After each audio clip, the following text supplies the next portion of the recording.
You're listening to The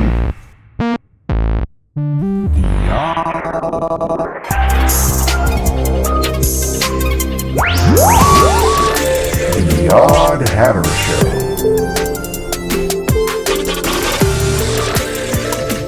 Show. Roy, I've known you for a while. Before we get into it, we got to address the rumors. Okay, so word around town is Roy Lee Reynolds is fucking awesome, I believe. That is correct. Okay. I am fucking awesome. All right. Everybody should give it up to me. All right, do you hear that? Give it up to him. I guess we're having sex later. That's Totally. Other rumor, we are totally gay.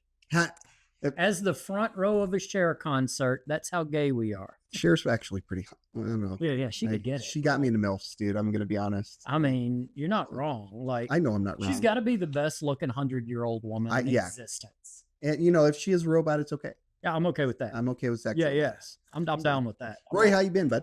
Not bad, man. Not bad. Been to Tucson 2 weekends in a row. I know, dude. That fucking gas. I haven't been here in a long time, but it's 2 in a row, and I've dug it, man. But gas money be killing you, or what? Or just making that dollar bills, y'all? The gas money's kind of killing me, but you know, I just last weekend I came down here on a whim. I was like, what am I going to do tonight? My girlfriend's working a night shift, so we're not going to hang out. And oh, she got it. Let's go to the music box and do a little comedy at the music box, whatever. You know, that's all last weekend was, and then here we got a special guest flying into town, so I made a point to come. Are you closing out the box tonight?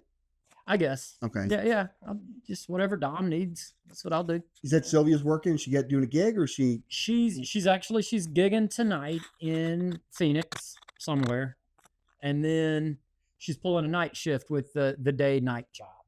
The day-night job? Yeah. Okay. The day job at night, which I do recommend night jobs for people that want to be a comedian. Get a night job so you can perform, and then you just stay up at night. I want to be honest, dude. Like, I cannot work at night. Like, I do have an issue where if I no matter what time I go to sleep, I wake up at like 5:30, 6 o'clock in the morning. I'm kind of with you on that one. So I'm similar. If I go to bed, I'll stay out sometimes on Thursdays, like Thursday night, went to comedy, then went to the box for karaoke, and got home at like 1:30, fell asleep at like maybe 2, and was up at 5:30. Like my body's like, guess what time it is, buddy? It's poop time. Yeah. But it's just one of those things. But I used to have a night job, and I cannot sleep during the day. Yeah. I gotta get up early in the morning day job. So it's like destroyed me trying to do comedy. Like, I'm kind of now slowly gearing back into the comedy the way I used to do comedy. But for about a year, man, I wasn't a comedian at all. You had to get used to your new job. Yeah, 4:30 comes early in the morning, and to me, it doesn't get easier. Yeah. So it's like there's no late night open mics I can go to. If mic starts at 9, it's too late. Hey, bro, I worked manufacturing job for like 8 years. Yeah. Before I have the job I have now. And that job, I was up at 4:30 in the morning because I had to drive an hour in order to get to work by 6, and it was just like, it was difficult to do comedy. Plus I'm a dad, right? So I've got to prioritize certain things, and am I going to have the energy to do what I need to do? Now that the kids are older, it's a little bit easier. Yeah. When the kids are younger and you got to wake up that early, and then you come home, and then the kids might be playing kick dad in the nuts. Like, you got to plan your life around that. Might be. Dad's home, kick him in the nuts. Dude, I remember like my ex-girlfriend, my stepson, he was a little kid. He just came up, looked at me, smiled, and then as hard as he could, socked me in the nuts. As a kid, and a younger teenager should be kicked really hard in the nuts once and socked in the face. Yeah. You just got to know what that's like. Yeah, ladies, you need to get kicked in the nuts. Yeah. I can't speak on girls because I don't know. My whole life it's been boys and dudes, and I just got brothers and boy cousins, and so I don't know. I can't speak on that at all. But dudes, I'm an authority figure here. All dudes at a young age, need to be kicked in the nuts really hard and punched in the face really hard. One time. That's the other option. Dude. One time. My youngest, when she was in elementary school, there was like a fight going on. and she was like, "What's happening?" Right? She saw a crowd of people and like got up in the thing to try to put her nose and see what's going on, and one person swung at the other person, but had horrible aim and missed, and just Opal got socked right in the face, dude. Yeah.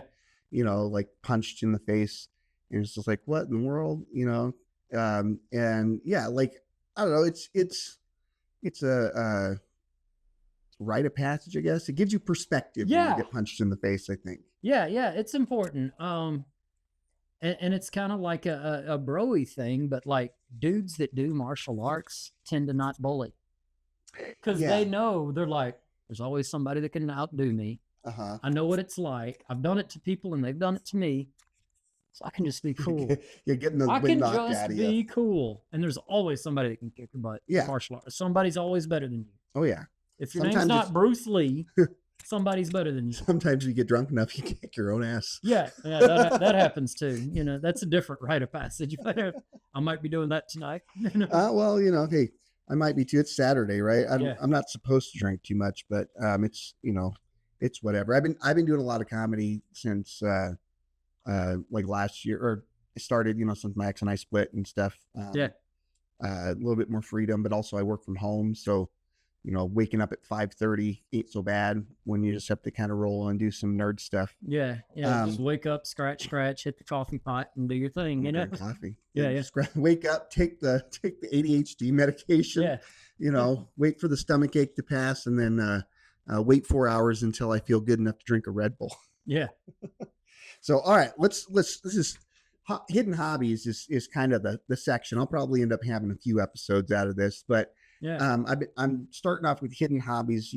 I've got a bunch of comedian friends, and there's a extra shit that everybody does. I'm a comedian, and my friends know my weird nerd shit. I bring all my nerd shit into the comedy world. 3D printing, making t-shirts, electronic, all that shit. It's just I guess Tony calls it holding people verbally hostage. I guess this is my way of holding people verbally hostage. That's what I call Tony's act. What's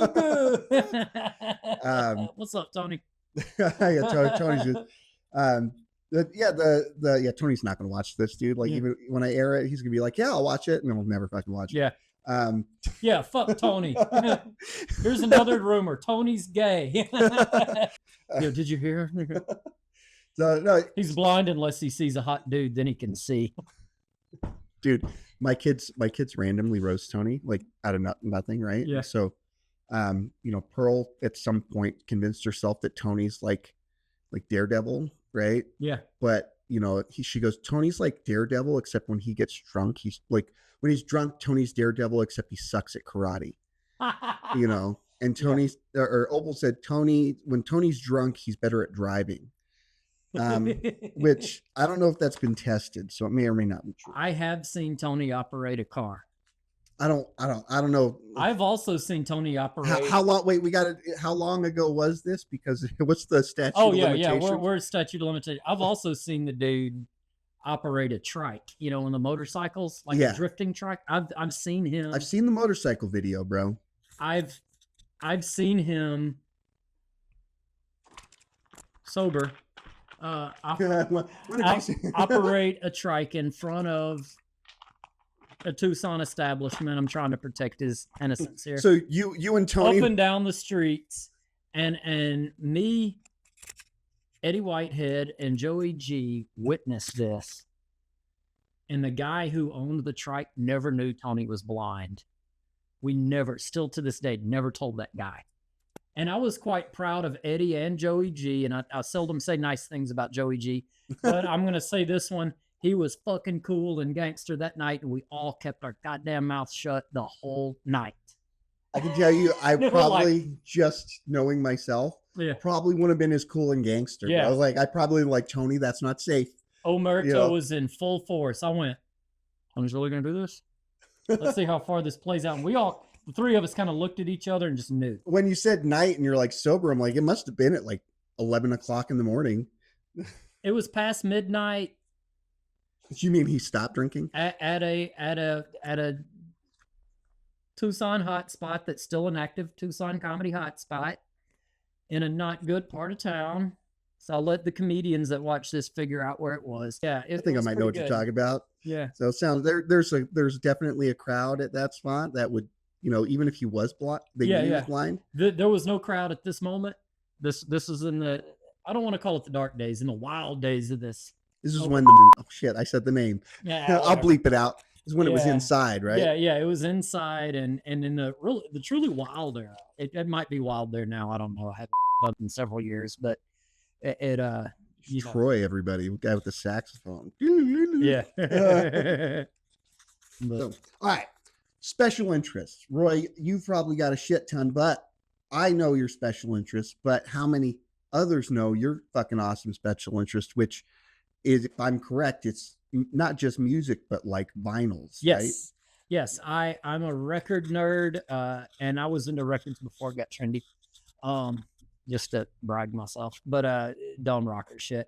And the other thing I'm into, I collect baseball cards, but more specifically, I collect Jose Canseco. Jose Canseco. I was gonna say, I know jack shit about sports, but I know who Jose Conseco is. I got a whole bit that I recorded on an album and dedicated to him, and but I probably have 20. I'm gonna guess a low number, 20 Jose autographs. All right.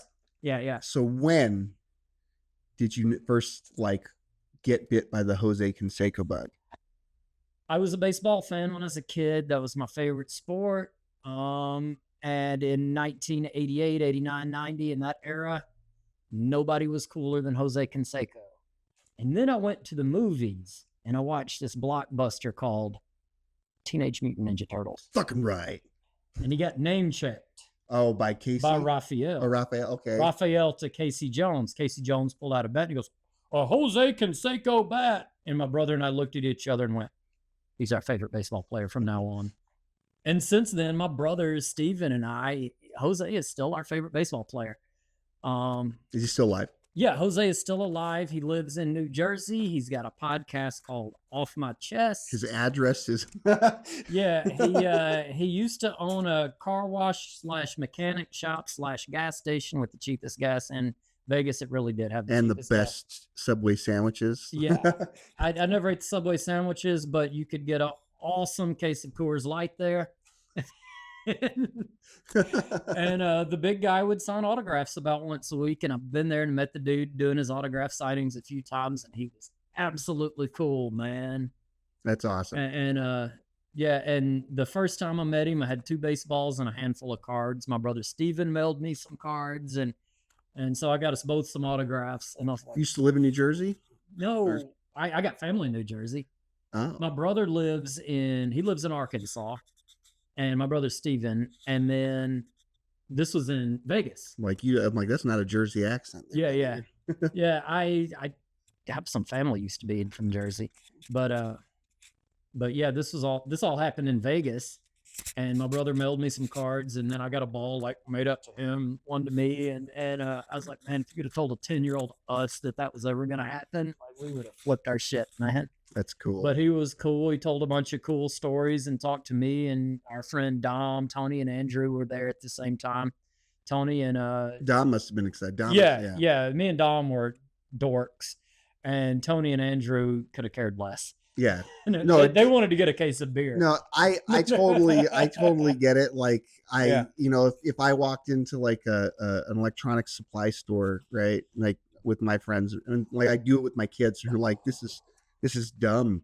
Yeah. I'm like, what are you talking about? Look how cheap the aluminum extrusion is. I can get all these servo motors for super cheap. Yeah, you walk into a Best Buy and you're like, where's the end caps at the sell stuff? So, anything cool in here? I know. No, not really. I know best. I'm pretty deflated when it comes to corporate stores and stuff like that. Yeah.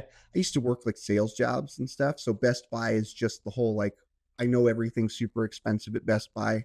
I literally only shop at Best Buy if they have it in stock and I don't want to wait a day for Amazon to deliver it to my door.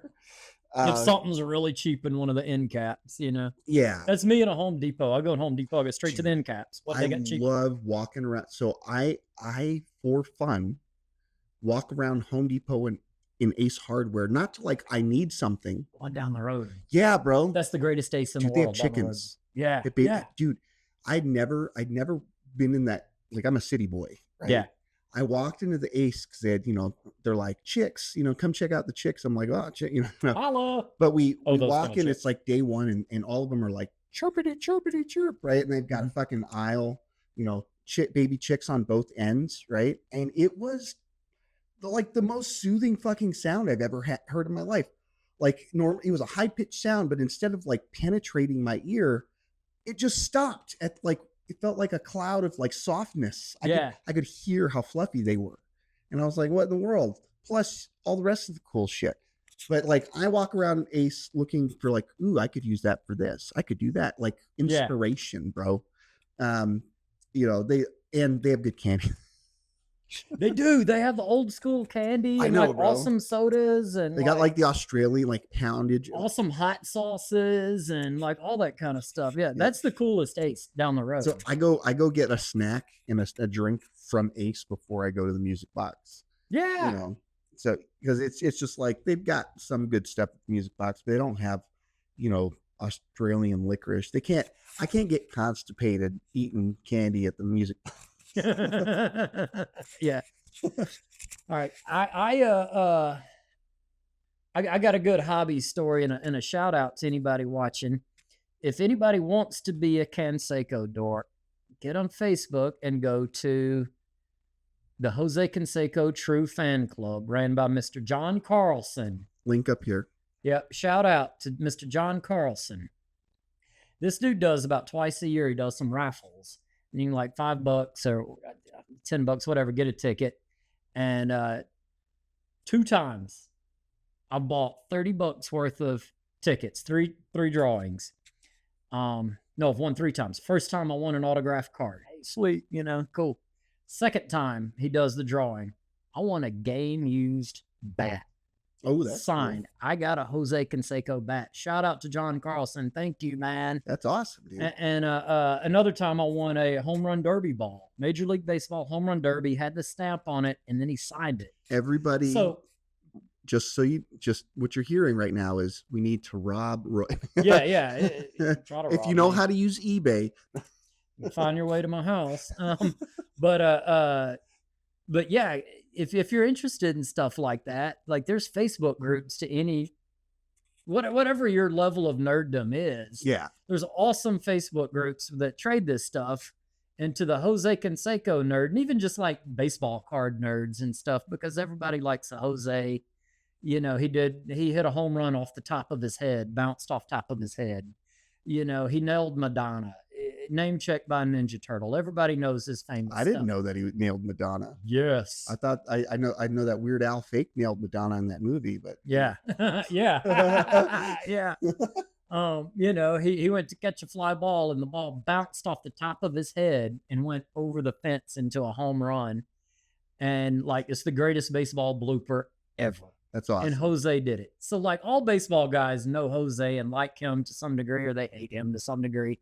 But if you're into that kind of stuff, the Jose Conseco True Fan Club, and Mr. John Carlson runs it. He's a cool guy. And he's the hookup on really cool Jose stuff.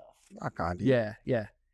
Now, as passionate as you are about Jose Conseco specifically, you're also passionate about music, and you got some cool shit there. I know I've seen your badass Zach Wilde guitar. Yeah. So. I've recently got that autograph and everything authenticated. It's got a PSA sticker on it. That is awesome. But yeah, I'm a vinyl nerd. That's really my true obsession. I'm an old school hardcore guy. I spawned out of Louisiana underground, which is a weird metal scene from the 80s, 90s. And everybody's angry about all the incest. Yeah, they still are. They've recently started wearing shoes. But I came out of that world, and then into underground music used to be tape trading, and out of tape trading, and I was loosely a part of that when I was younger, and I still have some tapes from that era. But so I got into vinyl, and in like the early 2000s, late 90s, early 2000s, I started collecting records, and so anytime I go anywhere into another town, or I'm doing comedy, or was in the Air Force doing Air Force stuff, I'd find the record store and I'd befriend whoever owned the record store, and I'd go in there a lot, and that's how I like to kill time in a new town. Yeah. Even if I'm in Tucson, You're gonna go to a record Tucson, store? I'm probably going to go to Zia and take a lap, because Yeah. I just wooden tooth downtown Tucson. That's my favorite record store in this town. Shout out to them too. But that's kind of what I like doing. And I specifically collect hardcore punk and metal. But I do have some honky tonk. I do have some hip hop. No Linda Ronstadt. Yeah, I got a Linda Ronstadt record.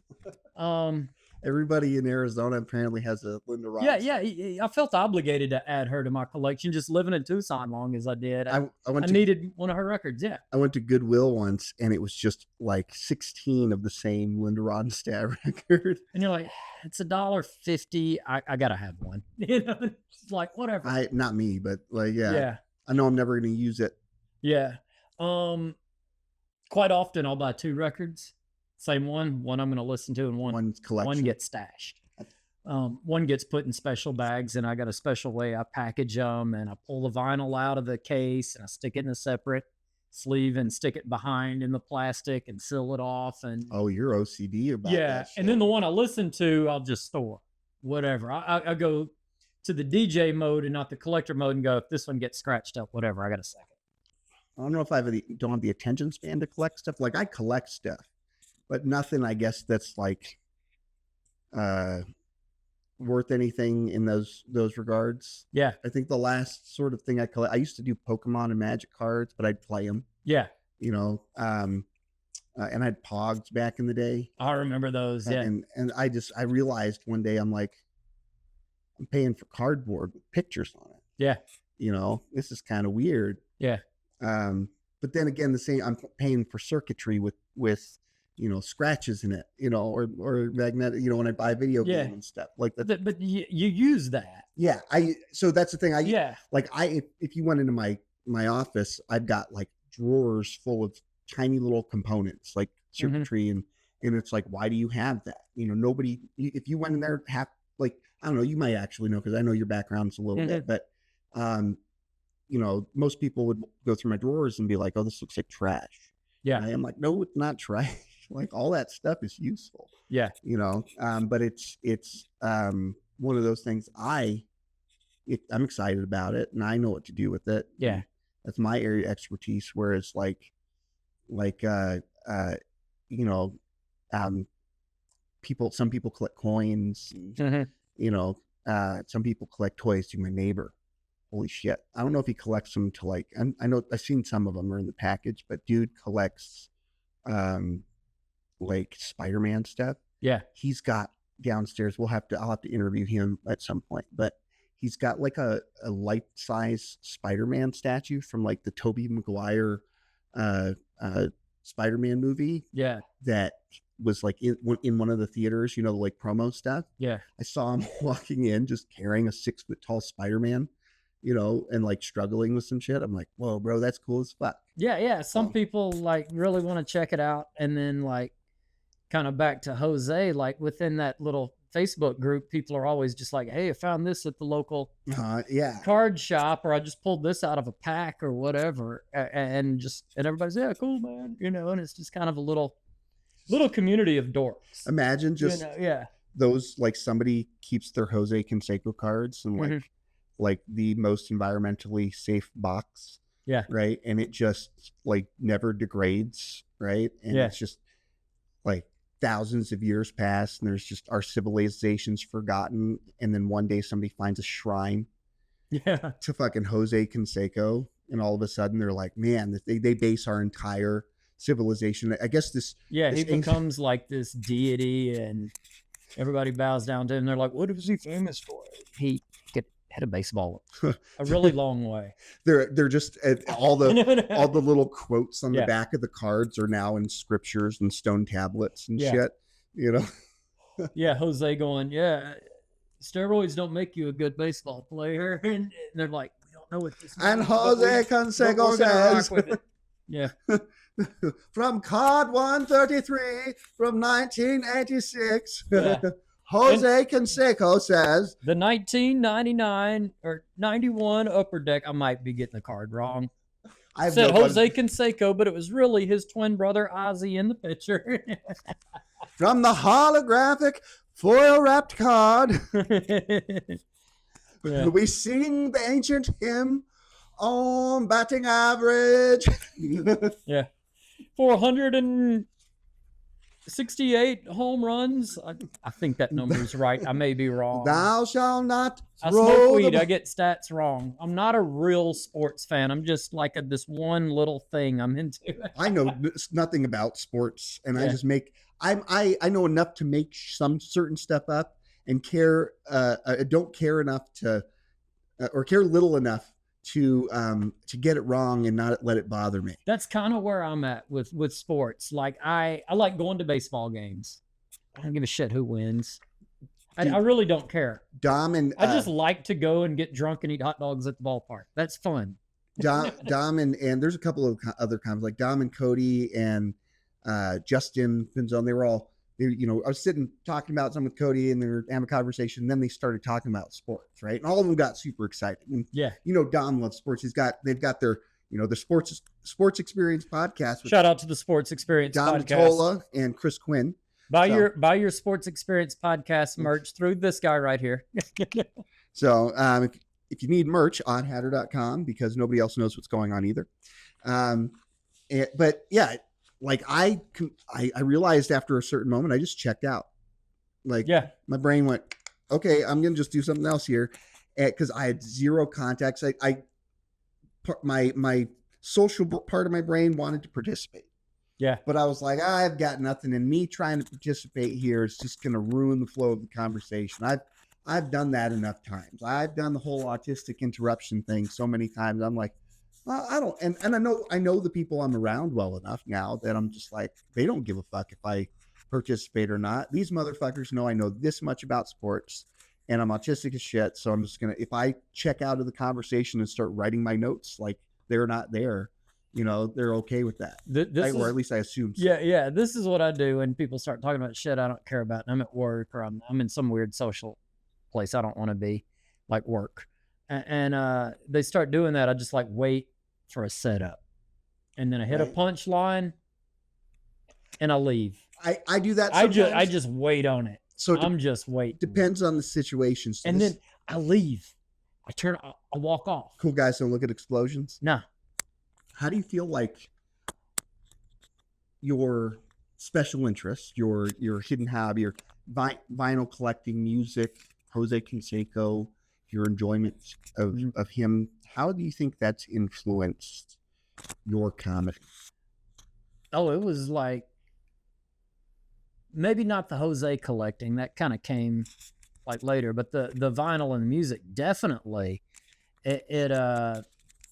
The punk rock metal obsession, and then the stuff I'm into is not what everybody else listens to. I like Skinner and Aerosmith and stuff everybody's into, but stuff I'm really into, like Better Lovers, most people aren't. They're not supposed to. And kind of the attitude of that is like, I don't really care if you like me. I got my few people that do, and we're good. And I took that attitude into comedy. And when I first started doing comedy, I was a heel, like the wrestling term heel, like the bad guy wrestler. And I'm still kind of a heel comic. I go bad guy and people aren't supposed to like me and I don't really care. And I took that attitude into comedy and that freed me as a writer and don't go into this subject matter or that. And I'm like, I don't care. You're not supposed to like me. And that did. And then later in comedy, once I got some skills, I could shift from heel to baby face, and which is kind of more stuff I'm doing. You're like 100. So, but it like as a heel, I learned how to like dig myself into a hole to where the crowd don't like me, and then dig myself out of it and have them laughing and clapping at the end of the set. And it's difficult to do. And it took me a long time, but I learned how to do that. And then when I do what I call a baby face set, and I don't, attack the crowd right up front, or I don't just get abrasive right up front, I go baby face and get more charming and likable. I fully have the crowd on my side. And then when I do a heel turn, like towards the end of a set or in the middle of a set, if I want to turn heel, it works. And the crowd's with me for this heel turn because I've already built up a good rapport with them. But the punk rock and that metal attitude that I developed going to these hardcore shows and getting the records and trading the tapes and all this stuff, it started me in comedy with that attitude, and I had to learn how to be funny with that attitude. It was hard, but that's really what it brought to me comedically. That's cool, man. Like, it is. I tell you that, like, not worrying about whether or not somebody's going to like this or it's going to offend somebody when you write something is free. Yeah. You know? Yeah. I do. It's not like I don't think about that. I actually do, because I think about everybody. Oh, you can't help but think about it. Right. Yeah. But You're gonna. It's even also, if you don't care, you're still gonna think about it. It's also like sometimes that's a tool. Yeah. You know, like that. It is definitely, because like comedy for me is it's a math game. You know, in the sense it is. Yeah. How cause and effect, right? I know. So I imagine exactly how somebody's going to react to my jokes. And, I've found the more that I do something that makes me laugh. That's it.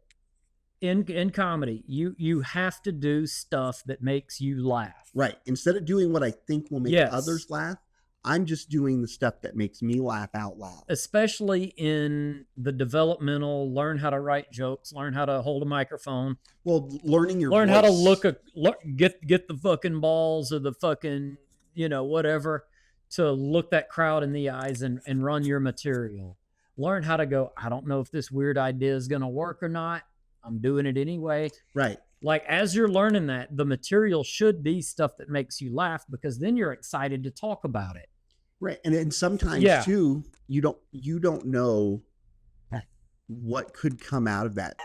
I've gotten used to the cricket, like the music box is really hard for me for the silence. Yeah. You'll work them nerves out at the music box. Like I'm okay with the silence. One thing I noticed, because I film all my sets, is that right there. Yeah. It's I do a lot of pausing, and I'm just like, fuck, I got to stop doing that. Yeah. Because I know that the pausing, the silence builds suspense, and it brings more attention, and it helps. I don't know, it just sounds more professional. Yeah. Now, if the crowd is dead quiet, it's important to learn how to handle yourself in the silence, because when the crowd is dead quiet, that doesn't necessarily mean you suck. You're engaged. They're focused. When you suck is when they're doing this. Dude, so hey, we watching wrestling later tonight? Hey, can I get a Crown Coke over here? Yeah, when you can hear them. I gotta pee, man. This guy sucks. You mean like, dude? That was like at Benson. I remember when we were doing that Benson show. I was just trying to do my songs, and I could just hear people just yelling over me. Yeah. So I said, well, fuck that. Let's just try to make up some songs and do some crowd work. And I started, like, the one thing I do remember. You pulled it through that night. That was a chaotic night. I remember that. Oh night. yeah. Yeah. But you pulled it through. I remember there's a dude, like, he came up, and I was just like, oh, just asking people what they do, trying to gather, some sort of lyrics in my head or something. Or yeah. He goes, I'm a concrete man. I'm like, oh, that sounds hard. Right. Which to me was hilarious. Yeah. And it took some people a few, I don't think, I think it, the epicness of that dad joke was lost upon the crowd, but they enjoyed it. Apparently I did a no. I learned that you're not supposed to take a man's cowboy hat.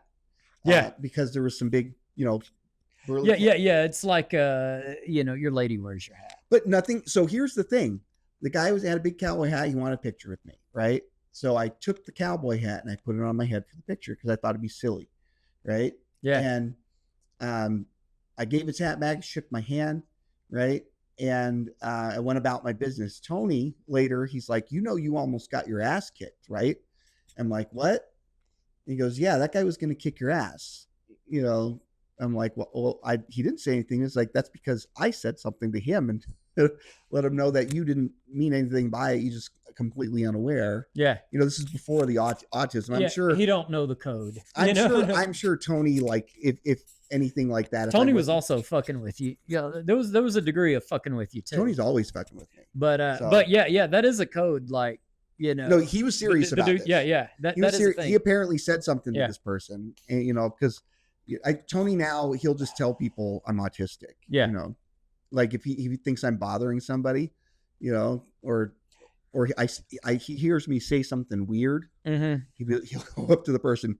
It's okay. He has autism. He's autistic. Yeah, it's okay. It's Like I don't think the autism is why I said the weird thing, but that's okay. hey, whatever. If it prevents a fight, it prevents a fight, and you just rock with it. That place was gnarly. It was. There was. It was some wild stuff went down at that place. It was the only so people like, have you ever gotten paid to do comedy? I'm like, yes, I have. Yeah, I have. I got paid $20. There's a lot of people in Tucson that got their first time out of town and first time to get paid because. And I spent the $20 on beer. No, weed. Tamales. Remember? Tamales, even better. Remember that lady? Like right at the end, as we were leaving, and a lady, like super old lady, spoke zero English, and her daughter. They came with coolers full of tamales, and I was like, man, she doesn't speak any English. This is going to be some fucking good tamales. Anytime I do anything with Dom, if we're doing a hangout thing, it's always a scam to get him to cook. Yeah. Oh yeah. When we went to that party, right? At your house, and every time I've had a party at my house, like Dom, he had that big ziti. Holy shit, dude, that was gone. It's so fast. Yeah. I think comedians just cut that shit up in a line and snort it.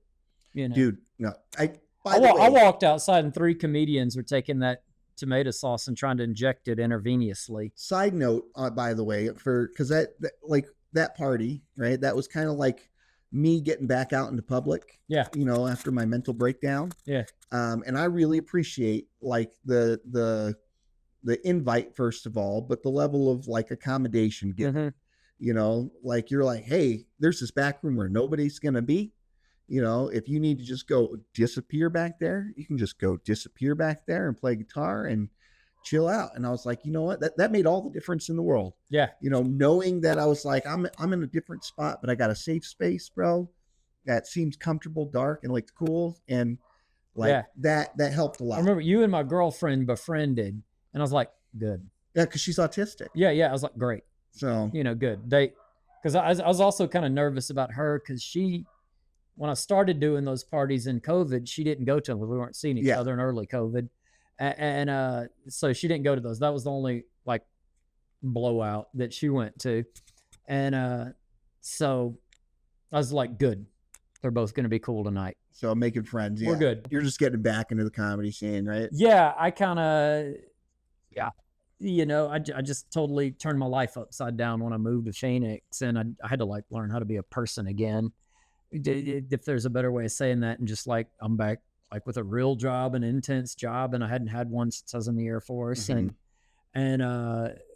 just learning how to do that. Has it and mellowed out a I've little kind of bit? in the last like 4 or 5 months, kind of like, all right, I can be a comedian, I can be around people. It's good to have boundaries sometimes. Yeah, and I had to like, there was a while all I did was just like work and go home. I might go watch a band, but I had like panic attacks going to watch bands a couple times, and like I missed Pantera when they were in Phoenix. Yeah. I was so mad, but like I just like freaked out in the parking lot, and I just like sat in my car and drove home. I didn't even walk into the stadium. Do you have any shows in November or December you want to plug? You can plug for yourself. Anybody else? December 8th, I'll be at Stand Up Live. Where's that at? In downtown Phoenix. Downtown Phoenix. So December 8th, Roy Lee Reynolds will be at Stand Up Live downtown Phoenix by the Footprint Center. I will put doing the address. Goofball show. Shout out to Bobby Johnson for booking that thing. So I'll put the address and a link to the show up here, and I'll put it in the for the audio thing. I'll put a link in the audio description and stuff. And we'll have to have you on again, man. This was fun. Yeah, right on, man. I appreciate you coming. Yeah, next time I'm in town, let's do this again. Yeah, and you know what? I'm doing. This is the at home setup, and this is kind of like experimenting. This is the first episode was recorded in a smaller, darker spot, so this looks a lot nicer. And then I'm working on some portable stuff, so maybe when I do come to Phoenix, I can do some portable stuff there and interview some of your crew up there. Yeah. So anyway, thank you for doing the Oddhatter show. Enjoy your Not Drugs keychain, and we'll see you on another episode. Bye.